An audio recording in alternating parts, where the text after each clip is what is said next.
হযরত আব্দুল্লাহ ইবনে ওমর রাদিয়াল্লাহু আনহু হাদিস বর্ণনা করেন। তারগীব ওয়া তারহিব এবং ইবনে মাজাহ দুই কিতাবে একই হাদিস আনা হয়েছে।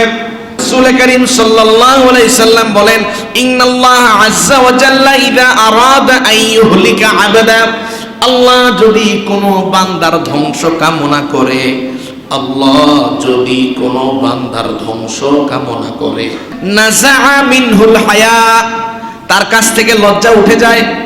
ফাইদা নাযাআ মিনহুল হায়া লাম তালকাহু ইল্লা মাকিতাম মুমাক্কাতা, ওই বান্দার থেকে যখন আল্লাহ তাআলা লজ্জাকে উঠিয়ে নেন, তার মাঝে যখন লজ্জা থাকে না, সে মানুষকে ঘৃণা করে এবং মানুষের চোখেও সে ঘৃণিত হয়ে যায়।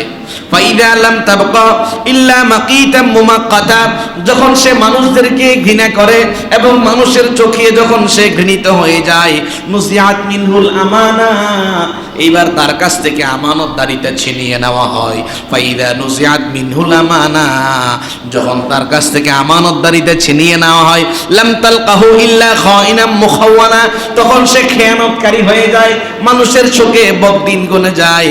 ফাইদা লাম তালকাহু খাইনুম মুখাওয়ানা, যখন সে খেয়ানতকারী হয়ে যায়, বদদিন হয়ে যায়, নুসিআত মিনহুর রাহমা, তার কাছ থেকে আল্লাহ নিজের দয়াকে ছিনিয়ে নেয়।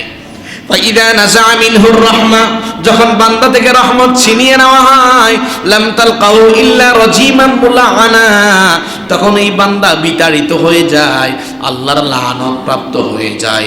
ফাইদা লাম তালকাহু ইল্লা রাজিমান মুলাআনা, যখন বান্দা বিতাড়িত এবং লানত প্রাপ্ত হয়ে যায়, নুসিআত মিনহু রিবকাতুল ইসলাম, এক পর্যায়ে সে ইসলামের গণ্ডি থেকেই বেরিয়ে যায়।